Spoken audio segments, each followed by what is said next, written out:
Recordemos, hermanos, que dentro de los propósitos que nuestro Dios tiene, revelarnos su voluntad a través de Cristo, Cristo mismo, al hablarnos en cuanto a las parábolas, uno de los propósitos, y de hecho creo que todo está encerrado ahí, es acerca del reino del Señor. Todo lo concerniente, todo lo relacionado a la obra de nuestro Dios. Que nos habla acerca de un plan redentivo de nuestro Dios. Nos habla de que va a haber un juicio universal, humano, todos seremos juzgados. Y como lo decíamos al principio, el buen juez, ¿por dónde empieza? Por su propia casa. ¿Okay? Y eso lo enseñan las mismas escrituras, hermanos. Por ejemplo, cuando Adán y Eva pecaron, hermanos, ¿a quién se juzgó primero? Primero le habló al hombre, y el hombre le dijo: la mujer que me diste, va con la mujer. Y la mujer le dice: la serpiente me engañó, y luego fue con la serpiente, ¿verdad? Y luego, ¿qué hizo con la serpiente? Maldita serás, te arrastrarás todos los días de tu vida y polvo comerás. Y luego después a la mujer, ¿verdad? Aumentaré los dolores en tus preñeces. Y luego al hombre: maldita será la tierra por causa tuya. ¿Okay? Entonces, pero démonos cuenta, hermanos, precisamente que a quien tomó cuenta, aunque juzgó a Satanás, pero a quien llamó primeramente, ¿a quién fue? Al hombre. ¿Okay? ¿Dónde estás tú? ¿Okay? Desde el inicio de la humanidad, Dios nos enseña que Él siempre juzga, ¿okay?, a aquel que tomó por hijo, por creación.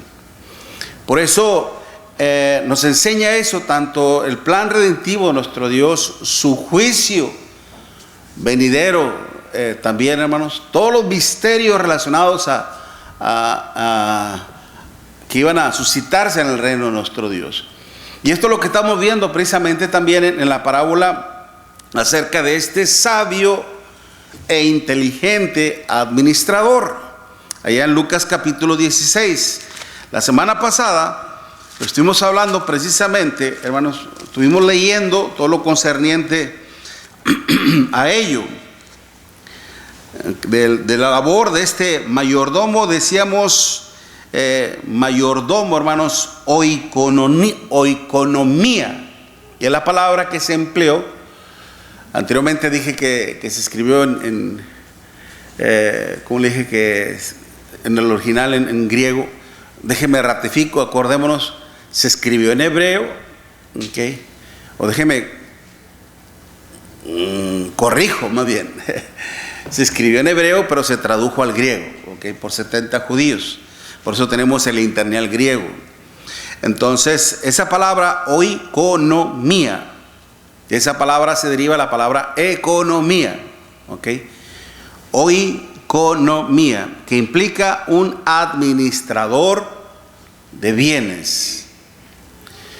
Y ya veíamos este hombre, ¿okay?, es acusado, lo decíamos, es acusado por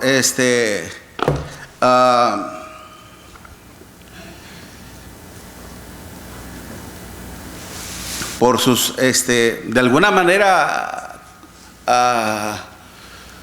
cómplices, ¿ok? De alguna manera por sus cómplices o demás. Cuando dice la escritura, pero algo importante que se me había pasado decirles, cuando dice en el versículo 1, dijo también a sus discípulos, ¿ok? Tomando en cuenta el contexto desde el versículo 15, la audiencia que tenía el Señor principalmente a través de esta parábola, primeramente de las 100 ovejas, y luego después el hijo pródigo, el padre misericordioso, ¿okay? Una audiencia era específica en cuanto los publicanos y pecadores. Ese era un grupo. Okay. Después, el siguiente grupo era, déjame le pongo aquí. Okay. Grupos publicanos y pecadores. Okay. El siguiente grupo, fariseos. Okay. Fariseos y escribas, que eran los, digámosle, escribas eran los copiadores de la ley. Un grupo, dos grupos, y el tercer grupo dice sus discípulos.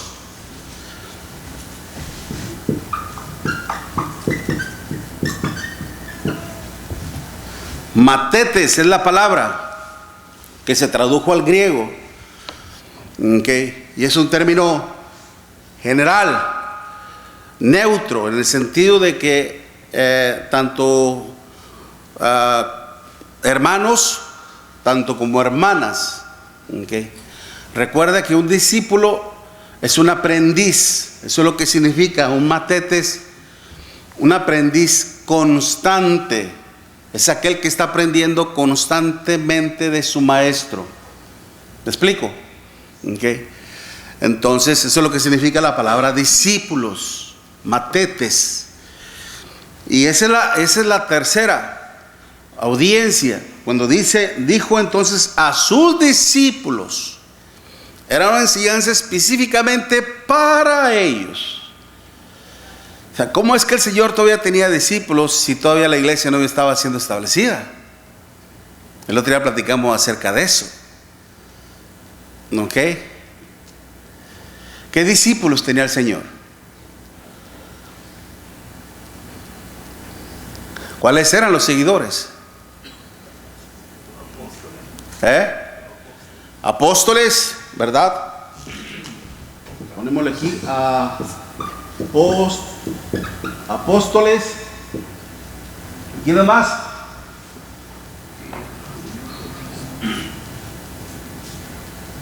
¿Quién más?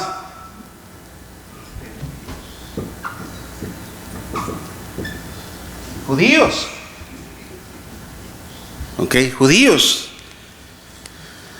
que simpatizaban con él, okay, que le seguían para seguir aprendiendo de su enseñanza. ¿Se acuerda que por ejemplo, cuando dice allá en Juan capítulo 6, cuando él les habló acerca de que el que no come mi carne y no bebe mi sangre no tendrá parte conmigo? Y algunos dijeron, dura es esta palabra. Es decir, esta enseñanza, esta doctrina es tremenda, es muy difícil de aceptar. ¿Por qué razón pensaban así? Porque creían, lo estaban asimilando o entendiendo de una manera literal. Aunque después el Señor les explicó que no era un mensaje literal, sino que era un mensaje espiritual. Después les dijo, mis palabras son espirituales y son vida. Están dentro de un contexto espiritual, como Nicodemo. ¿Se acuerdan cuando dijo, cómo es que un hombre siendo viejo tenga que entrar por segunda vez al vientre de su madre y volver a nacer? Esto es imposible. Claro que sí, es imposible. Por eso el Señor después le dice, el que no naciere de agua y del Espíritu. O sea, es un nuevo nacimiento. A estos también les dijo, son espíritus y son vida. Y dice que a partir de ese momento, muchos de sus discípulos le dejaron. Eran seguidores. Y la vez pasada le dije a la hermana Yolanda, no recuerdo quién, cuando íbamos bajando, que ¿saben ustedes quién fue el seguidor más fiel del Señor? El fiel, ¿cómo le dije? El fiel más seguidor de Cristo. ¿Sabe quién fue el fiel más seguidor de Cristo? El que nunca le dejó. Satanás. Fue el diablo. Desde que nació lo empezó a corretear. Ok, para matarlo. ¿A quién usó? Herodes. Ok, ¿a quién usó para traicionarlo? A Judas. Ok, ¿a quién usaba para ponerle trampas? A Pedro, de los suyos, hermano, de los más allegados. Ok, ¿se acuerdan cuando el Señor les dijo por tercera ocasión, me es necesario ir a Jerusalén, donde voy a sufrir y padecer mucho por los escribas y voy a morir? ¿Y qué hizo Pedro? Le tomó parte, ¿verdad? Y le dijo, Señor, no permitas que eso te pase, que eso te acontezca. Okay. ¿Y qué fue lo que le dijo el Señor? Apártate de mí, ¿quién? Satanás, porque me eres tropiezo. Okay. Lo siguió aún estando hasta en la muerte, hermano. Sí, después se valió ciertamente, hermano, de los judíos. Si eres el Hijo de Dios, baja y desciende de la cruz y demuéstranos, aún estando en la cruz. Nunca le dejó, nunca le abandonó, pero para mal.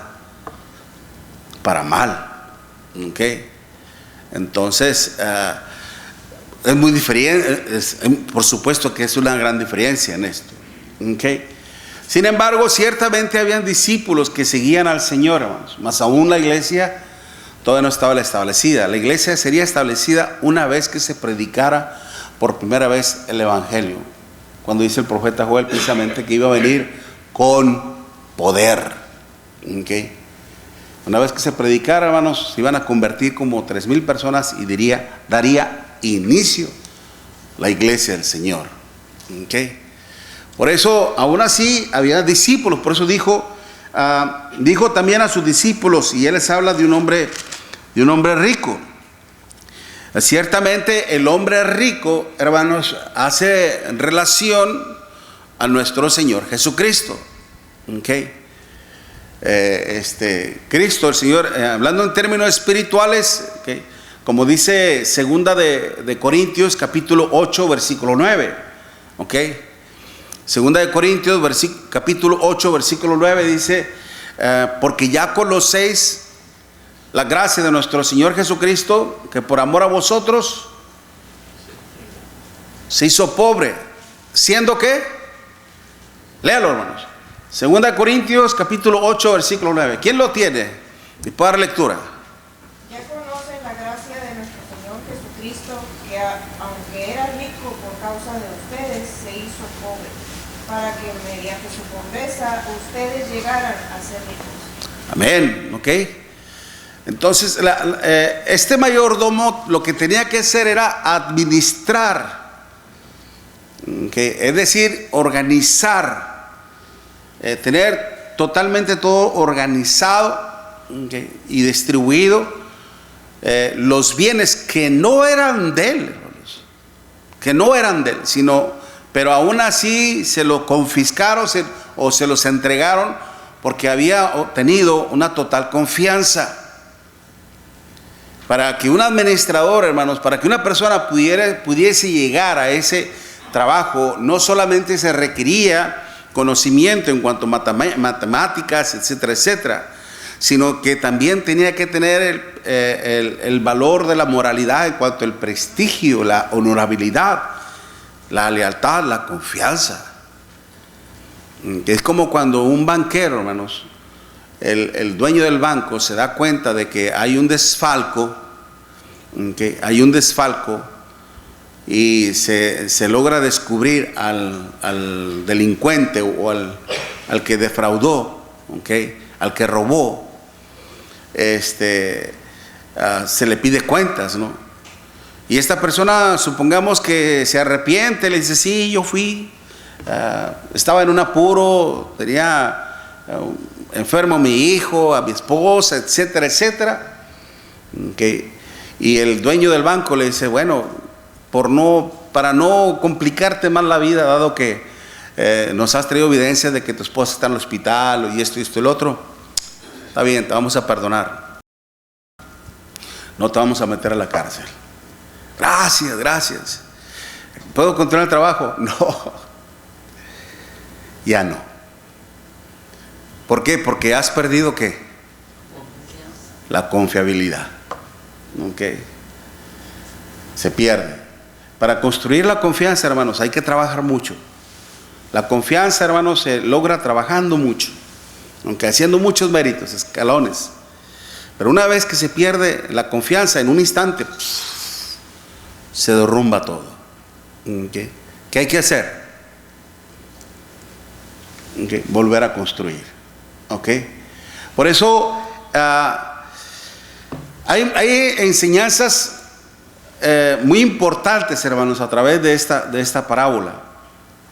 Que ciertamente nuestro Señor Jesucristo es rico y Él ha delegado, hermanos, su riqueza. La riqueza que el Señor nos ha dado es su evangelio, mediante la cual todas las personas, hermanos, van a ser tremendamente favorecidas por nuestro Dios. Hay que hacer un bien, no un mal. ¿Okay? No un mal. Entonces el Señor está representándose aquí, y a la vez cuando dice, hermanos, que este fue acusado ante él como disipador de sus bienes. Esa palabra acusar, dieblete, okay, es la palabra que se está empleando, es dieblete.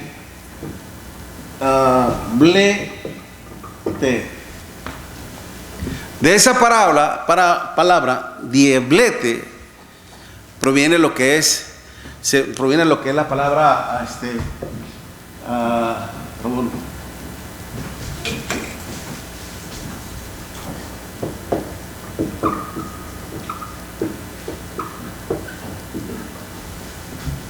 diabolos, diablo.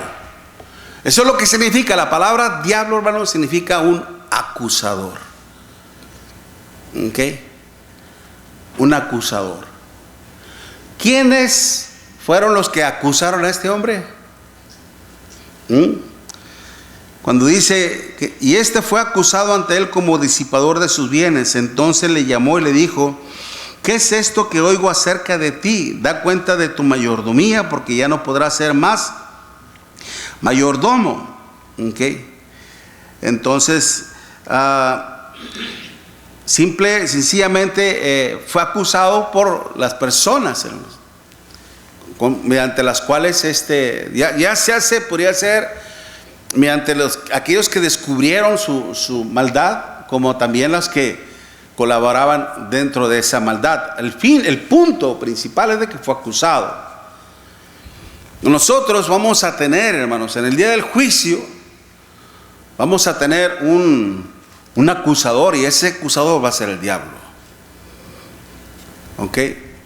Ese acusador va a ser el diablo.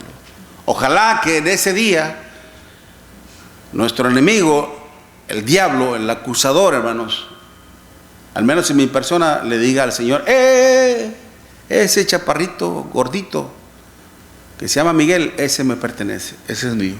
¿Por qué? Tú lo sabes. Hay maldad en él. Wow. ¿Se da cuenta? ¿Qué? Me va a pedir. Ese es mío. Que no pase ninguno de nosotros. ¿Okay? Por eso, los que acusan, hermanos, aunque era acusado, señala la acción de un vaivén. Hablar de este y del otro es lo que significa acusar, que prácticamente es la acción de un difamador, ya se hace mediante rumores o calumnias. La palabra implica malicia, hermanos. La acusación, incluso, óigalo bien, si se está diciendo la verdad. ¿Ok? Acusar con la verdad. En Satanás, hermanos, no hay nada de verdad en él, pero en el día del juicio le va a sobrar la verdad en cuanto a muchos de nosotros. Por eso, qué importante es entender todo esto. ¿Cómo saber si las acusaciones en contra del mayordomo eran ciertas? Dice el versículo 8. Dice el versículo 8: y alabó el amo y alabó el amo al mayordomo malo por haber hecho sagazmente, porque los hijos de este siglo son más sagaces en el trato con sus semejantes que los hijos de luz. ¿Okay? ¿Qué fue lo que alabó este mayordomo? Más bien el amo. ¿Qué fue lo que alabó? Alabar, hermanos, implica en el sentido de reconocer, ¿okay?, méritos. Ajá. De reconocer algo bueno. Okay. ¿Qué fue lo que alabó el amo con respecto al mayordomo? Exactamente, la astucia. No la maldad, sino en sí la inteligencia, la sabiduría que este hombre empleó después para de alguna manera solucionar, arreglar su vida. ¿Okay? Y cómo fue que de alguna manera alteró tal vez los números, etcétera, que de la contabilidad y todo eso, para de alguna manera mantenerlo engañado. Pero en sí el amo no está alabando tanto la virtud de la sagacidad y los resultados del mismo, sino simple y sencillamente la inteligencia de este hombre. Okay. Y ahorita va a ver todavía el punto. El asunto es de que cuando dice el versículo 9, y yo digo, ganad amigos por medio de las riquezas injustas, para que cuando éstas falten, os reciban en las moradas eternas. Esa frase yo digo, ¿se acuerdan, por ejemplo, en las, déjeme ir, espérame tantito.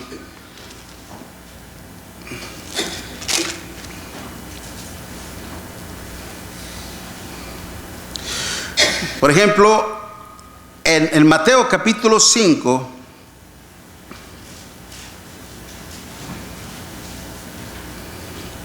fíjense, Mateo capítulo 5, versículo 21. Mateo 5, versículo 21. Oísteis que fue dicho a los antiguos, no matarás, y cualquiera que matare será culpable de juicio. Es decir, la transgresión se efectuaba ¿cuándo? Cuando matas a una persona. ¿Okay? Una vez que matas a una persona se comete el crimen, el delito. Pero después dice, pero yo os digo, cualquiera que se enoje contra su hermano será culpable de juicio. Y cualquiera que diga necio a su hermano será culpable ante el concilio. Y cualquiera que le diga fatuo, es decir, loco, quedará expuesto al infierno de fuego. El Señor va más allá de las obras. El Señor, hermanos, no solamente está juzgando las acciones. Póngame atención en esto, por favor. El Señor no solamente está juzgando las acciones como se hacían en el libro de la ley. El Señor va más atrás todavía. El Señor está juzgando las intenciones, las proposiciones. Prácticamente el Señor va a la raíz, donde se germina, donde se procesa el mal. Por eso dice en Mateo 15, porque la raíz, no, porque dice, porque del corazón salen todos los malos, ¿qué? Pensamientos. ¿Okay? El Señor va a la raíz, pero el punto es cuando dice, pero yo os digo, ¿okay? Constantemente se repitió esa frase. Versículo 26, de cierto digo. Versículo 28, pero yo digo, ¿okay? Sucesivamente, es decir, haciendo un contraste de las cosas, de lo que algunos enseñaban y lo que dice el Señor, ¿okay? Esto es lo que enseñan algunos, pero yo digo, esto es así. ¿Se me explico? Haciendo una corrección de los preceptos de las ideas que salen de la mente de los hombres y que de alguna manera se convierten no solamente en consejos, sino después en principios y luego en leyes. Es por eso que cuando el Señor dice allá, en Lucas capítulo 16, ¿se acuerdan de la examinación que una vez hicimos, hermanos? ¿Puedo borrar esto? O déjeme borrar aunque sea esto. ¿Okay? La palabra escudriñad de Juan capítulo 9 versículo 35, ¿se acuerdan? La palabra escudriñad, que muchas de las personas, muchos hermanos nuestros se basan en esa palabra, escudriñar las escrituras, porque en ellas pensáis que tenéis vida eterna. O sea, y lo emplean como un mandamiento. Mira, aquí el Señor dice que escudriñemos las escrituras. El Señor está mandando, no es una orden, no es una ordenanza lo que el Señor está ahí declarando, ¿okay? Sino más que todo, hermanos, es una observación, es un dato. Por eso está en dativo, no en un modo imperativo, sino en un dativo. Está arrojando, está poniendo a la luz un dato, una acción que ellos estaban haciendo ya. No les está invitando, hagan esto, no. Ellos ya lo venían haciendo, diciéndoles, ustedes que escudriñan las escrituras, que ahondan en ellos, que son muy investigativos, hacen, o sea, son muy examinosos en las palabras y todo eso, que estudian mucho, lo hacen porque piensan que en ellas está la vida eterna. Y ciertamente, ellas son las que dan testimonio de mí y no quieren venir a mí. O sea, entonces la palabra escudriñar no está en un modo imperativo, sino está en un modo ¿qué? ¿Qué dije? Dativo, es un dato. ¿Okay? A ver, dame un dato sobre cómo llegar a esta dirección. Mira, te vas así, así, así. Como le decía a mi compañero de trabajo. Al llegar ahí a la esquina te vas a encontrar como con 3 edificios de una iglesia. Un edificio de color gris y el otro edificio otro color gris más o menos. El grande es el de nosotros. El que dice ahí Iglesia de Cristo, que está construido de ladrillos. ¿Qué fue lo que le di? Datos, para que no se me vaya a meter por allá. ¿Ok? Eso es. Entonces, por eso cuando vemos acá y el Señor dice, y yo os digo, lo que el Señor va a hacer es poner a la luz, hermanos, lo que muchos piensan y hacen, creyendo que haciendo esto se van a ganar la vida eterna. Esto es lo que hacen muchos. Ganan amigos por medio de riquezas ¿qué? Injustas. ¿Ok? Para que cuando estas falten, os reciban. ¿En dónde? En las moradas eternas. Tal vez pueda ser para que lo reciban con gozo, con alegría y en sus casas, ¿okay? Como para que también sea el cielo. Pero dígame una cosa, ¿cuántas gentes en el mundo, hermanos, quieren ganarse, espérame tantito, déjame corrijo esto. O te haces para allá o te haces para acá. Porque como que estoy así medio desalineado, ¿no? ¿Cuántas gentes en el mundo quieren ganarse la entrada a la vida eterna, hermanos? Haciendo disque obras buenas, obras de caridad, obras de benevolencia. Les hablaba precisamente de hombre, ¿cómo se llama? Chucho el Roto, o era el otro, ¿cómo se llama? El que despojaba a los ricos de sus bienes, les robaba sus dineros y todo. Y luego iba a la iglesia y le daba al padrecito dinero, ¿verdad? Y el padrecito, sabiendo de dónde viene ese dinero, de un hurto, ¿ok? Dice que lo santificaba y ya entraba a las arcas de la iglesia. Ya entró puro, limpio. Y a las otras personas les daban dinero. Y después se dice, el fin justifica los medios. Este hombre lo hace porque quiere ayudar a los pobres, a los desamparados, y porque teme a Dios, y mira que también le da a la iglesia. No importa cómo lo haya hecho, eso es lo de menos. ¿Sí me explico? ¿Okay? Entonces el Señor lo que está haciendo, está poniendo en evidencia un pensamiento, hermanos, que muchas veces, a veces nosotros como cristianos, o recordemos que nosotros los cristianos, ¿de dónde venimos? Del mundo. ¿Okay? Y al venir del mundo, a veces venimos con preceptos, ideologías, pensamientos humanos. Que todas esas cosas, hermanos, todo lo que es en base al ser humano, a la carnalidad y todo, empieza a luchar con lo espiritual. Ya morimos en Cristo.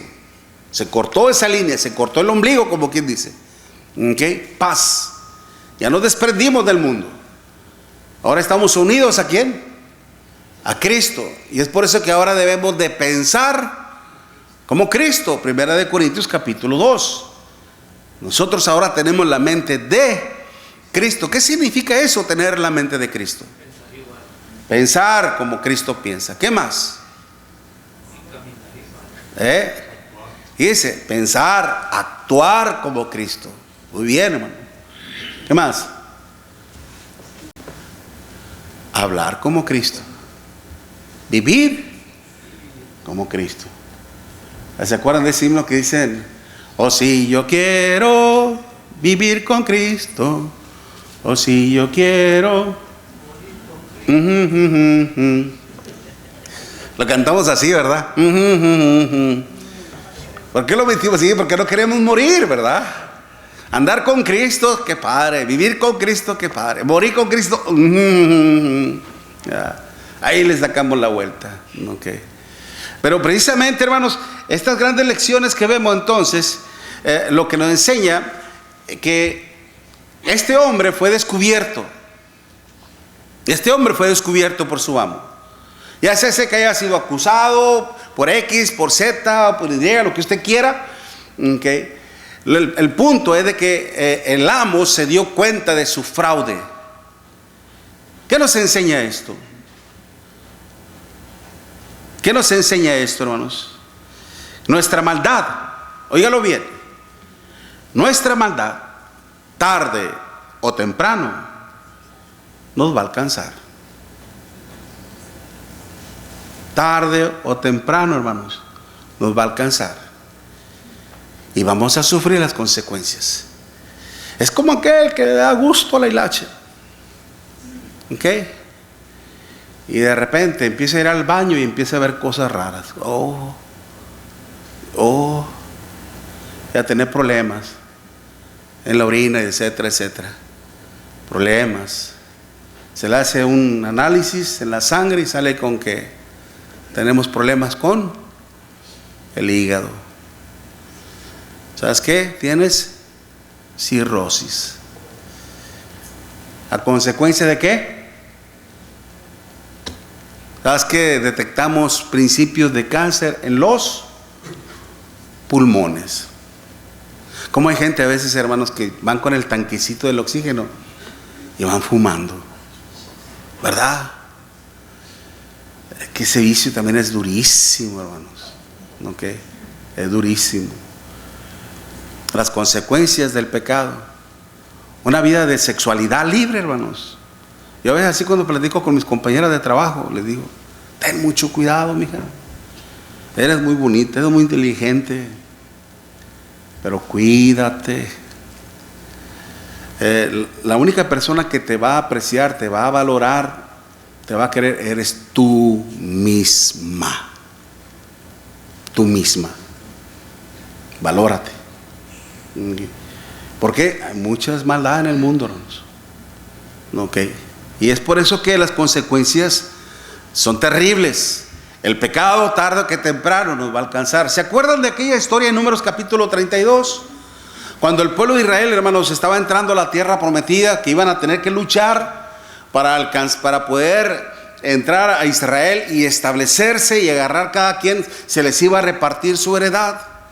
Pero la tribu de Rubén y de Benjamín, hermanos, como ellos traían mucho ganado, al llegar a la orilla, hermanos, del territorio, digamos del río Jordán, más arribita hacia el norte, Se encontraron con un valle verde hermosísimo. Dijo, "Hombre, esto está hermoso como pastorear a nuestras vacas. Está bellísimo este lugar". Y se pusieron de acuerdo Rubén y Benjamín y fueron a hablar con Moisés. Le dijeron, ¿sabes qué, Moisés? Nosotros y nuestros hijos de esta familia queremos esta parte. Queremos esta parte, queremos quedarnos aquí. Dánosla. Ok. Y Moisés, hermanos, Dios lo escuchó, pero se enojó después. Dijo, ¿por qué tentáis a nuestro Dios? ¿Por qué tratas de desanimar al pueblo de Israel? ¿Por qué intentan hacer eso? Como pasó como los espías a quienes enviamos para reconocer la tierra. Están cometiendo el mismo error. ¿Cómo regresaron los espías? Mientras que este hombre Josué y ¿quién era el otro? Caleb, ¿verdad? Decían, la tierra es hermosa, es bellísima, bien fértil. Hay frutas, hay esto, hay el otro y aquello. O sea, ellos se enfocaron en que las promesas de Dios, hermanos, son maravillosas. Son verdades y son maravillosas. Mientras que los otros decían, no, hombre, pero también vimos unos gigantotes al tamaño de nuestro hermano José García, dijo. Grandes, dijo. Y nosotros vemos como langostas, es decir, como chapulines, bien pequeños. No, hombre, no vamos a poder con ellos, vamos a perecer. Empezaron a desanimar al pueblo. ¿Okay? Empezaron a desanimarlo. Y entra Josué al quite y dijo, no, si Dios nos lo prometió, Dios nos la va a dar, confiemos en nuestro Dios, que así será. Y eso es lo que les recuerda Moisés a Rubén y a Benjamín. Sin embargo, una vez que, usted lo puede leer ahí en Números capítulo 32, del versículo del 16 al 23, en donde ellos dicen, no, nosotros vamos a ir, vamos a dejar a nuestros hijos aquí, a nuestras esposas, y a nuestro ganado lo vamos a dejar aquí, pero vamos a ir con ustedes. Es más, vamos a ir adelante del pueblo a luchar. Vamos a ir adelante. Pero una vez que acabemos y una vez que se acabe todo, vamos a regresar. Vamos, dijo Moisés, que así sea. Pero acuérdense, ¿okay?, que si no lo hacen, como han dicho, vuestro pecado os alcanzará. Vuestro pecado os alcanzará, les dijo Moisés. Usted sabe que a veces usamos ejemplos. Bueno, estoy usando un ejemplo bíblico, ¿no? Pero a veces utilizamos un ejemplo actual para que tengamos una idea mucho más, una idea clara que nos ayuda aún más todavía. Como un diputado o congresista, algo así de Nueva York, ¿no? Que dado a su posición le facilitaba para ceder favores allá en Nueva York, ¿verdad?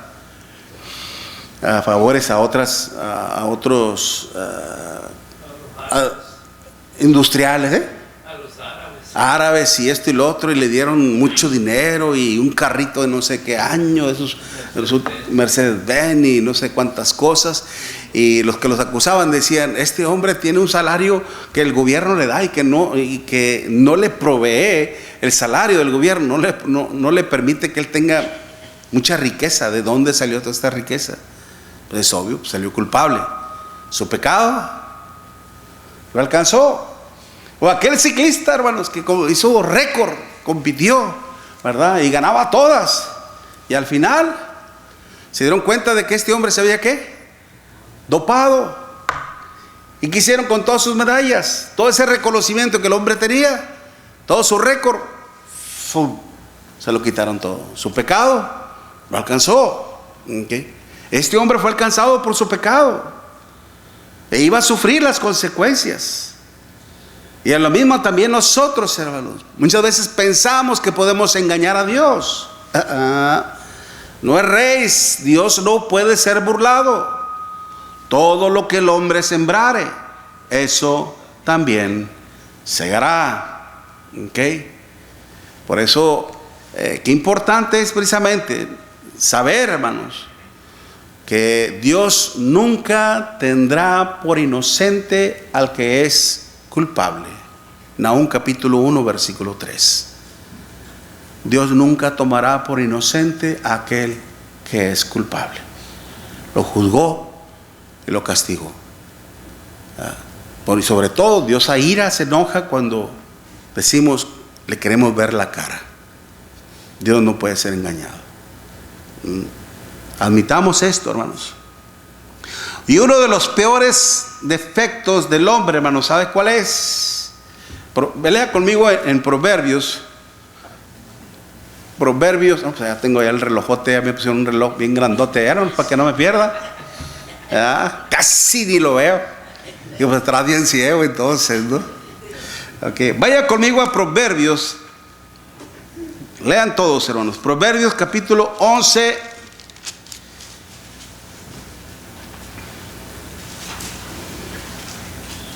Versículo 6. Proverbios 11, versículo 6.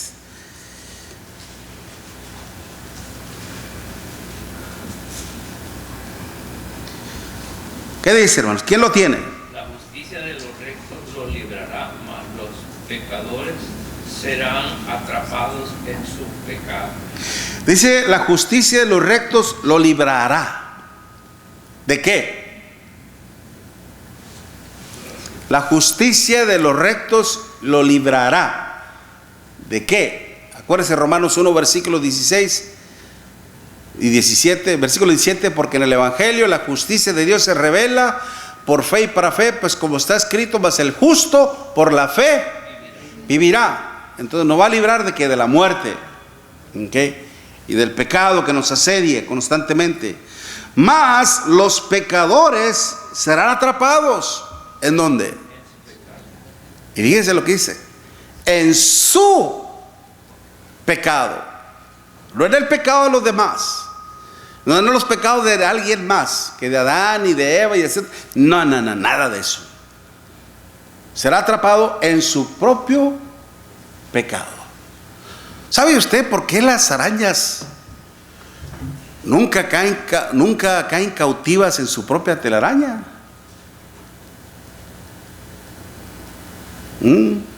Y sabe que eso me acaba de ocurrir ahorita.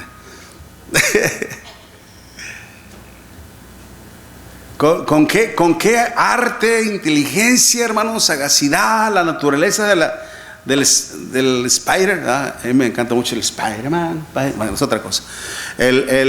¿Cómo es que elabora, hermanos, una forma? Digo, porque a veces me enredo con ella cuando salgo de la casa y me le llevo toda la cara, ¿verdad? Pero todo es un círculo.